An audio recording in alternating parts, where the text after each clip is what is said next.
Bloomberg Audio Studios. Podcasts, radio, news.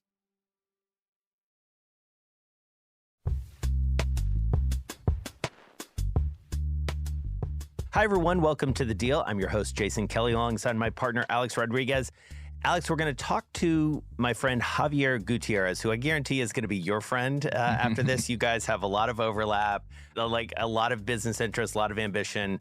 We're going to talk about a new study that he has about Latinos in sports, a new firm that he's created. He's super accomplished. I'm excited for you to get to know him a little bit. And along those lines, I mean, it is Hispanic Heritage Month. And so I do wonder, like, as you reflect on your experience as you consider yourself, what, a Dominican American? Like, I mean, what has that experience been like for you in the sports world? It's been great. I mean, I was always taught from early on that if you can help us win, if you show up on time, if you stay late, if you work hard, if you have a good attitude, all is included. And I just remember our 2009 World Championship team with the New York Yankees. I mean, we looked like the United Nation. Our MVP was Hideki Matsui from Japan. Our closer, Mariano Rivera from Panama. One of our best players, Jeter and Sabathia, African-Americans. Me and Cano and Melky, Dominicans. It was a complete melting pot, and we all checked our ego at the door, and we won together. It was really cool. This is something we're going to talk about with Xavier, but like, I wonder, how much did you benefit from like growing up in Miami and, you know, sort of having that experience of this was normal course of business in a lot of ways? Yeah, great point. Look, in Miami, it's a heavy Cuban community and Hispanic community. And in many ways, a lot of my white friends, they felt like the minority. Yeah. So it was like us against the world. And it was open doors everywhere you went. You know, it's probably 50-50 English to Spanish. So that, I think, was an advantage. I didn't get to see any of the ugliness that sometimes is out there in the world. Fortunate because I was protected by sports. I was protected by the Boys and Girls Club. And just fortunate to just have the opportunities and I would say mentors that I had to help me pull me along.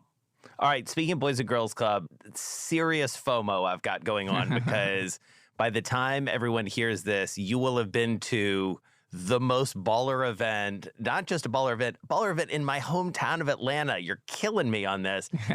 Tell us about what you will have done by the time folks are listening to this. So one, after this, you're Mr. Atlanta, ATL. You and Dominique Wilkins and Chipper Jones. Yeah, exactly. People talk about the three of us in the same sentence all the time. But this is one of my favorite meetings that I have, and it happens every couple of years where the Boys and Girls Club is this wonderful organization that millions of kids have benefited from, me being like right there front and center. I'm proud to be basically the co-chair with Denzel Washington this one, so I have to give a little speech and talk a little bit about my experiences. But simply said, Jason, without the Boys and Girls Club, I would not be here today. Wow. I specifically remember when I was about 12 or 13 years old that they came out with the 3 to 5 campaign. And what that basically meant is the data told us that most kids would get in trouble at that time because that was the gap between school and when the parents got home. A lot of them, like me, single parents. So that window kept me away from trouble. I would go there every day after school in Miami, and I would do my homework first, and then we would play till like midnight to whenever my mom can pick me up after work. So I love the Boys and Girls Club. I love to give back. And for me, it's been a lifesaver. And I speak for millions of kids out there that are doing great things as adults now. Well, and also, I mean, you were telling me before we got on the mics, like the people who are going to be there, it's insane. I mean, a lot of people are like you in the sense that they owe a lot to the Boys and Girls Club, and they definitely show up for this. It's one of the most impressive alums rosters you ever want to see of any organization. I mean, from Denzel Washington to Charles Barkley, Allen Iverson, Kerry Washington, and many, many others, from Hollywood to private equity to the Titans of Wall Street and Main Street. And then, of course, some of the greatest athletes, you know, from Shaq to everyone in between. Well, and also, you know, convening in the ATL, which I think is not an accident, you know, given the high profile nature. I mean, again, flexing my hometown a little bit, but like the high profile nature of that city, how people, you know, they want to be there. You know, you and I talk about it all the time and with friends in sports and entertainment, just gravitating toward there constantly in terms of the business opportunities. So that's a cool room to be in. All right, coming up, Xavier Gutierrez, CEO of ImpactX Sports Group.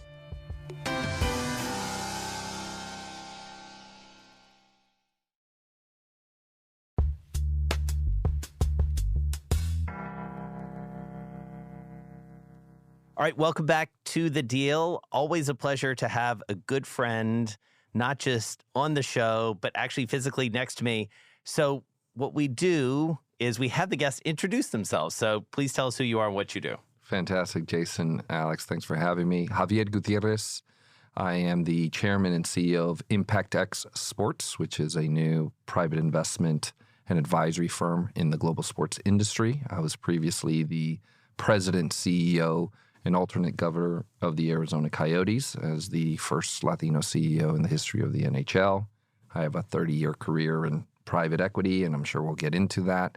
So I'm one of the few former private equity and real estate executives to ever have run a major professional sports team. Yeah, I mean, Alex, this was one where I texted you and I was like, I think we can get this guy for the show. And you were like, say less, done. I mean, and, so many reasons to talk to you, Xavier. You and I are good friends. We've known each other for a while. The timing is interesting because it is Hispanic Heritage Month. You just oversaw this really cool report about Latinos in sports. We're going to talk a little bit about that because you have, such a deep experience, Xavier, and a lot of, just a lot of insights on the sort of Latinos in sports of it all. I would love to ask both of you, what was that experience like for you? I mean, your family moved, from Mexico to Northern California when you were very little. In short, what's the path for you into this world of private equity in sports? Well, I feel very blessed, and you've heard me say that on a number of occasions. I am an immigrant to this country. I came from Guadalajara, Mexico, when I was 5, and really through the vision of my mom, who was really the one who wanted to have her children have a better education. And it really is a number of those sort of inflection points that gets you to a place like this. I'm sure Alex can also relate to that.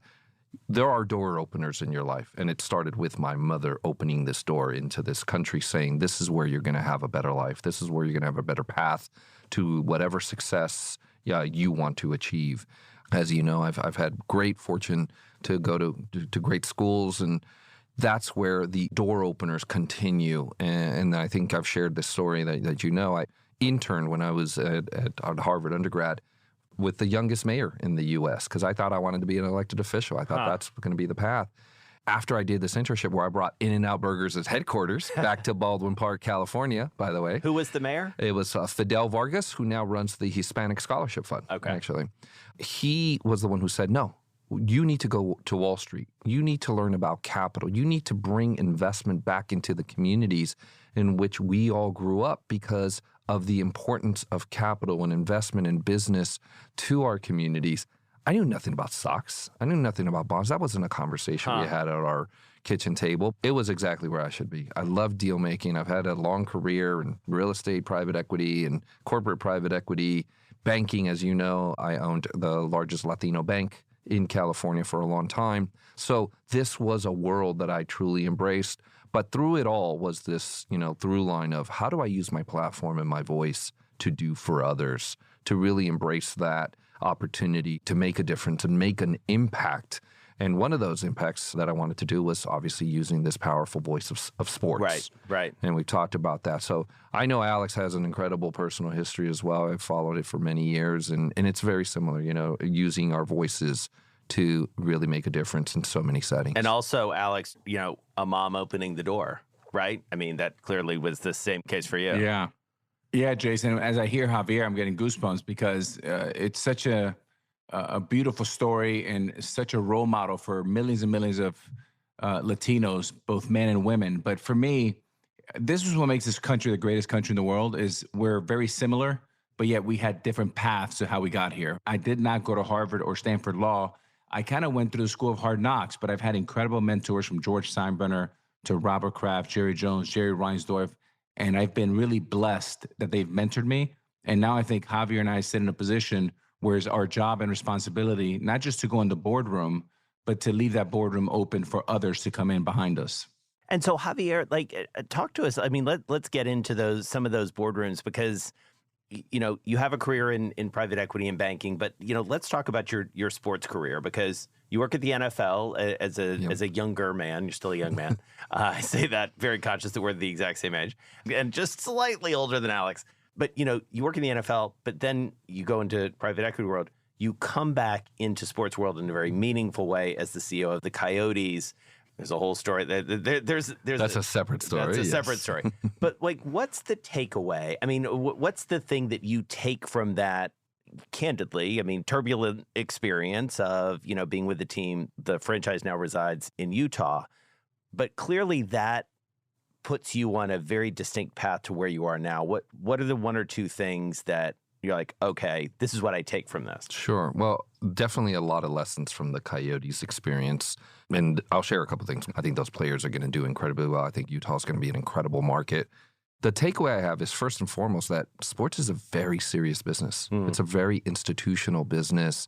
And I saw it actually come in the course of me sitting in this chair. You saw the private equity funds being allowed for the first time to actually be in the sports formally, right? So clearly this is an institutional asset class, and it has incredible growth, incredible opportunity to continue to professionalize, to continue to be an institutional, not just with the teams, but something that I'm very interested with, just the enterprises. Yeah. All the affiliated businesses that have incredible opportunity for not only outsized financial returns, but capital deployment. So the first lesson was it is an incredible, serious business, and it honestly is just getting started. As big as these valuations and what have you, I still see it as because of the second thing, which is it is truly an impact enterprise.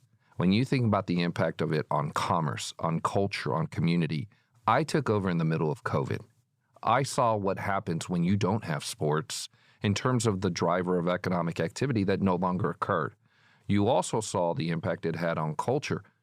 Alex, you would know this. When did most people actually realize that COVID was this thing?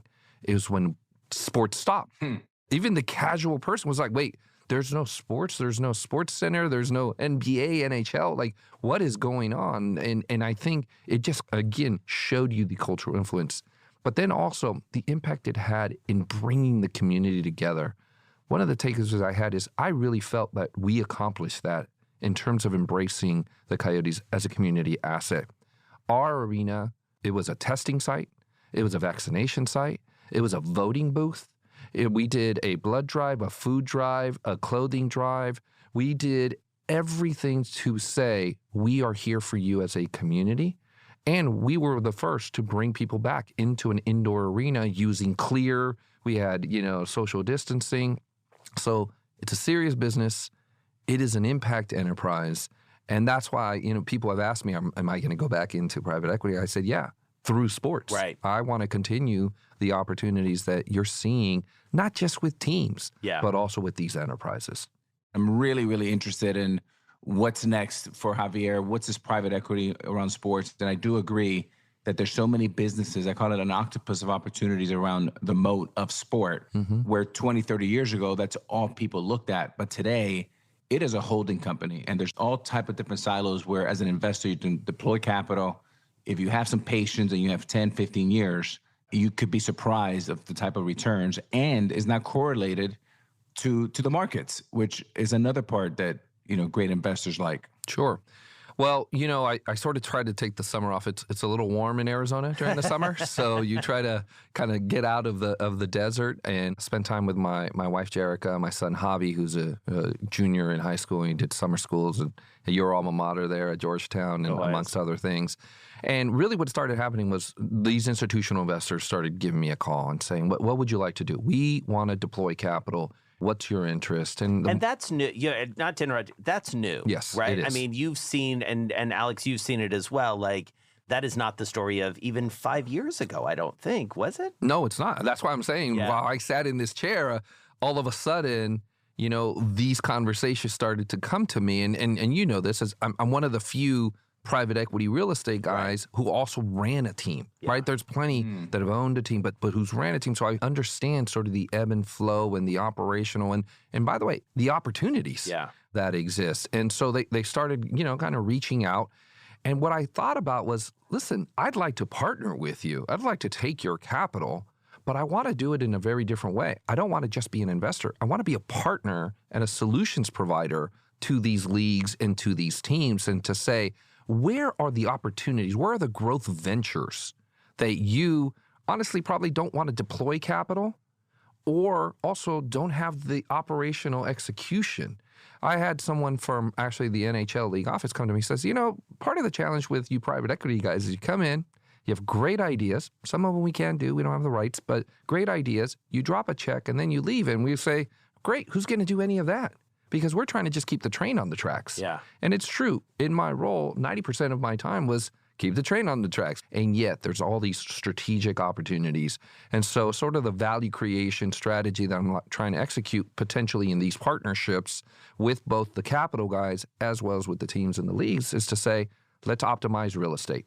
I think every sports facility should be an anchor to a health and wellness center, a performance center, entertainment district, all of them. Your main facility, your practice, your training, even your international facilities. That's number one. Number two, market expansion. You should have a footprint internationally, but differently. I often criticize that it's the circus strategy. Go pitch a tent, bring the circus into town. Circus does great. Then the circus leaves and you take the tent. There needs to be an ongoing presence that you can do fan development, business development. You're talking overseas now. Overseas. Yeah. But also, I think there needs to be vertical ownership. Yeah. I think teams should be thinking about their minor leagues, their youth leagues, their female counterparts, really rolling it up because I also believe in this as the most valuable intellectual property that needs to be monetized. And then finally, and Alex, Jason has heard this almost TED Talk that I have of super serving the fan, but equally focused on the fan in waiting. I have this chart where I showed the 3.6 million people in Arizona in the DMA. And, right at the core was the 40,000 or so people who came to a game historically. Then there's another 500,000 that followed us and bought a T-shirt or what have you. But it's 3.6 million people. So what am I going to do with 3.1 million people? How do I touch them? Yes, you need to compete. You need to be compelling. You need to be accessible. But you also need to go to the fan in waiting through merchandise and fashion, through content, through experiences and entertainment. That's the conversation I'm having when we're thinking about these enterprises, is how do you create this value off of this core asset of the team? Now there's the enterprises. And quite frankly, that's the PE model, right? You buy the core asset and you look at everything around it. I love where you're going with this. The question then becomes, how big, from a scale point of view, does your first fund have to be? Because if you have to write meaningful checks, probably 9 figures at some point, yes, maybe smaller, maybe bigger. And then you have to have the duration to be a strategic partner to folks like us. That one of the things that private equity, one of the big knocks is, well, you guys are in, but you're out in 7 years, right? Yep. The duration of the fund. Talk to me a little bit about scale and duration. Sure. Both very good questions. And I'll twist it a little bit in that my vision isn't really a fund. It's an operating company. It's to actually bring the capital from these institutional investors and say, I want to invest and run these things. I want to create a portfolio of control positions in the non-teams. And that's what's the key. Because people say, well, you want to own 5% of a team? I go, no, I think that's a fine business. I know plenty of people who are doing that. I'm interested in the enterprises, which can be longer term holds. And when you have that conversation, Alex, then the duration starts being more interesting because you can do a lot more with an operating company in terms of your exits, your buy and build, your M&A. The opportunity set increases rather than just, here's my investment, how quickly can I get it back at my, multiples that I'm looking for. And so that conversation has resonated with the capital folks, right? And it's also, quite frankly, resonated with the teams and the leagues who are wondering, are you going to be gone too quickly or how are you going to exit? I mean, I think there's a lot of questions about that, even though I do believe in the continuation fund model and other things that I think will mitigate that risk. What I like about what you're saying is when you go outside of the team co, there's less restrictions. Mm-hmm. Therefore, you have a lot more flexibility with your capital on when to exit, what to do, be more strategic without the leagues who, have a big hand and big voice in everything that the 30 or 32 teams, do. Outside of that, you have a lot more flexibility, which I think plays into your thesis. Sure. One of the things, and Jason laughed the first time I told him, I said, someone that you know quite well asked me, what do you think about sports? I say, well, I think one of the problems with sports is people focus too much on the sports. Yeah. And don't get me wrong, I love sports, right? And we love it and it creates the passion and creates the brand. But as a business, that's just the core asset. Then there's everything else. And that's where the opportunities, in my opinion, lie that are right there. They're in waiting. And I do believe institutional capital is the way to go, but also capital and execution, investor and operator. Because quite frankly, you have the teams focused on the teams. Yeah. And there's nothing wrong with that. But now I think there's plenty of opportunity. And that's, as I've had these conversations, there's almost this like, yes, you're right. Then I go, great, let's pursue it.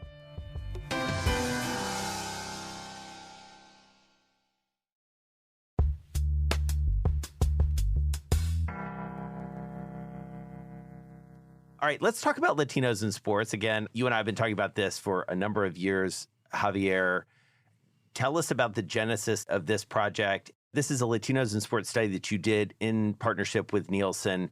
And I'd love to talk through some of the findings because you go through this report and there are just some eye-popping and candidly, I think, shocking statistics in terms of not just how distinct this market is as consumers, but where the eyeballs are, where the money's going. So how did this all come about? Sure. Well, when I took over, I was very proud of the fact that I was the first Latino CEO in the history of the NHL. Took over the job of the Coyotes. The job of the Coyotes. There are 153 teams, men's teams in the top 5 leagues. I was the only Latino CEO of 153 teams. Now, the Moss family owned the team and run the team, so I was the first non-owner. And I just didn't think that was right. Just given the importance of this cohort to the teams, to the leagues, to the sports, I just felt like I need to do something while I'm in this role because I knew that at some point I would not be in this role. And so I started, talking to other enterprises of saying, I think we need a platform to do a couple of things. I think we need to elevate the importance of Latinos to the global sports industry. I had the great fortune of partnering with Pedro Guerrero, who is the editor of Hispanic Executive Magazine, and say, why don't we create an enterprise, LIS, Latinos in Sports, and let's start by actually creating some data out there and putting it out there. And so we had an event here in New York City as part of the U.S. Open. So we wanted to tie it to these large tentpole events in which we released this report, Game Changer, which I invite everybody to download.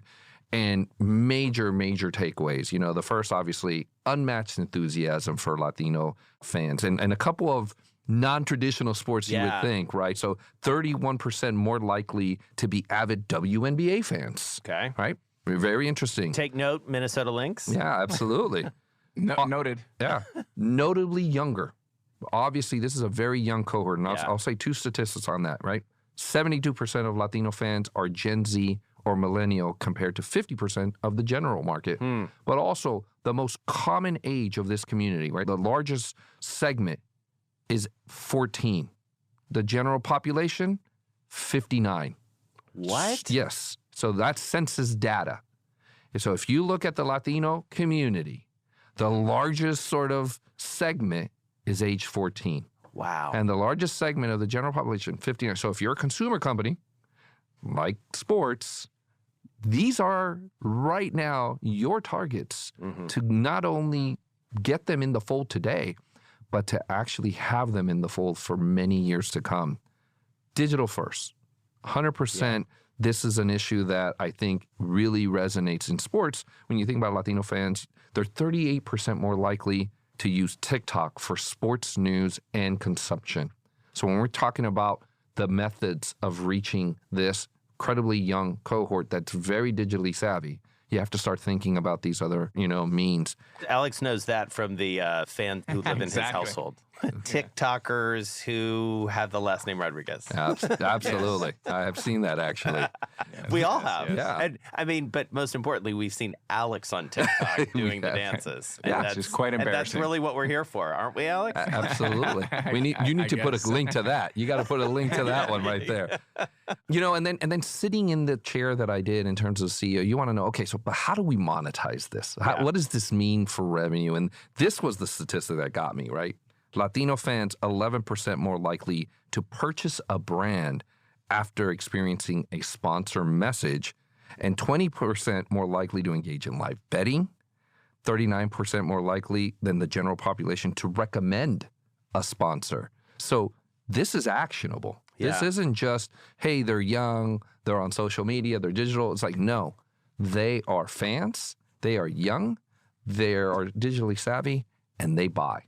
And so, Alex, when you hear this stuff, like, is it as surprising to you? What are the things that you react to? Again, I mean, not to like hit the nail on the head too many times, but like as a Latino in sports, when you hear these statistics, like, what do you think? Well, I agree. I just didn't think they were this big. Yeah. These numbers are really big, and you have to pay attention to them. Whether it's politics or sports, I mean, Latinos are going to have a big influence and a big impact in who's in the White House and how to really grow these enterprises. If you don't mind me say something, like Alex sitting in the ownership's chair, we need more of that. Yeah. We really do. And it's not just for diversity's sake. It's because of perspective. It's because of the sort of cultural impact that you can bring to any organization, but specifically one that's as culturally influential as a sports franchise.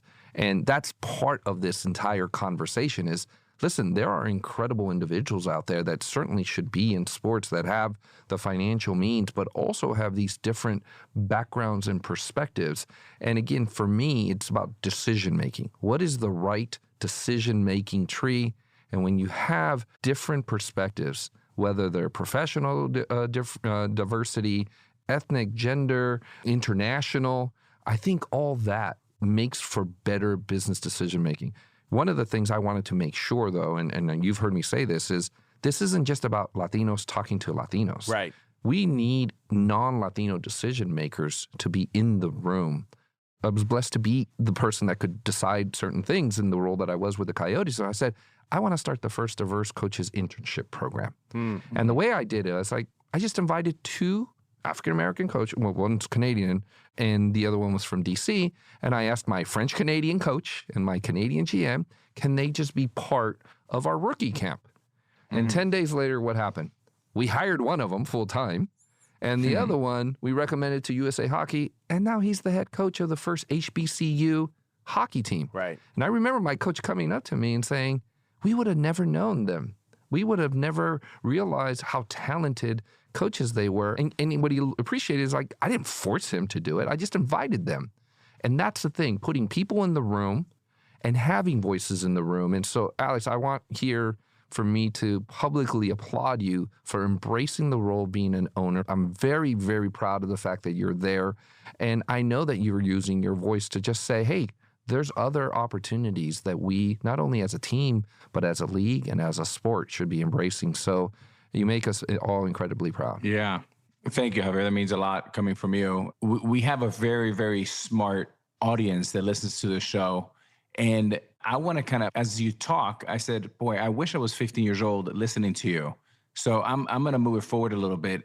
For some of our listeners who are young or younger than us, and you're Latin or you're a minority of some sort, what are some of the things that they have to do to kind of follow your path? And even more importantly, what are the things they should avoid from doing to try to stay in play for this possible dream opportunity that you're in and I'm in? Mm-hmm. Listen, I think it's a number of things. I think first and foremost, it really comes by embracing those opportunities at the door openers. You know, sometimes we say, well, I don't know that.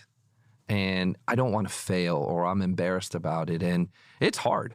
Listen, my son makes fun of me that I go up to people all the time and introduce myself. I said, well, it's not like that's how I started. Right. I was like everybody else. You're kind of embarrassed. You're like, what do you do? But creating those opportunities, embracing those opportunities, I think is incredibly important. I think also, you know, building relationships, building network. I was just in one of your guys's, for Bloomberg, your Hispanic Heritage Month event, and one of the conversations was the importance of networking. It's difficult because you think it's inauthentic to have relationships that maybe aren't your friends and family. They're your acquaintances. I learned that very early on, that it's okay to have acquaintances that you're connecting with and that you touch base with every now and then. And that's what creates opportunity. And I think, you know, the other thing is embrace your voice, embrace the power that you have. and to say, I actually do bring something important to the table. I do have a different perspective, whether it's your personal journey, whether it's having come from a very different socioeconomic environment that you can add to the discussion. But also, listen, hard work, nothing happens overnight. I love the saying, an overnight sensation that it takes 20 years to establish. I mean, Alex, you didn't just show up in the owner's chair. I saw you at the Milken Global Conference probably about 9 years ago, and I saw you working a room of people saying, I'd like to learn from you. I'd like to sit with you. That's work. That is, every day knowing you're going to build something fantastic, but it's one brick at a time, as they would say. And so it doesn't happen. You don't snap your fingers and show up and you're a partner at Clear Lake tomorrow, right? But it's all those steps in a journey. And if you recognize all those, I think, important factors, I think that's how you get there.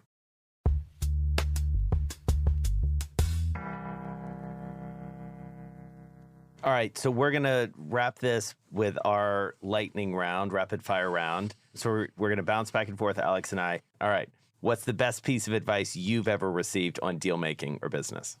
Trust in people. Who's your dream deal-making partner? Jose Feliciano, partner at Clear Lake. Mm-hmm. What's the most nervous you've ever been? Getting up in front of the NHL draft knowing that 20,000 people were going to boo me. What's your hype song before a big meeting or negotiation? Started from the bottom, now we're here. What's your advice for someone listening who wants a career like yours? Embrace the door openers. Awesome. Javier, what a treat. I feel like this has been sitting there for a long time, just waiting to happen. I'm so glad you guys know each other, at least virtually now. Yep. The only shame about this interview, Jason, is that I could listen to Javier for hours. I know. And we already have to end, but we'll have to continue over dinner sometime. Maybe in the wintertime in Scottsdale. Totally. Absolutely. I think Scottsdale, round of golf, dinner at the Gutierrez household. I'm saying, I'm willing that into being. Putting it out into the universe. Putting it out into the universe. All right. Thank you, my friend. Thank you, guys. It was a real pleasure.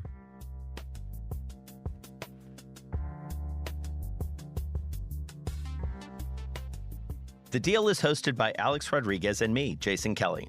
This episode was made by Stacey Wong, Anna Mazarakis, Lizzie Phillip, and Victor Iveas. Our theme music was made by Blake Maples. Our executive producers are Kelly LaFerriere, Ashley Honig, and Brendan Newnham. Sage Bauman is the head of Bloomberg Podcasts. Additional support from Rachel Scaramazzino and Elena Sausangelis. Thanks for listening to The Deal. If you have a minute, please subscribe, rate, and review our show. It'll help other listeners find us.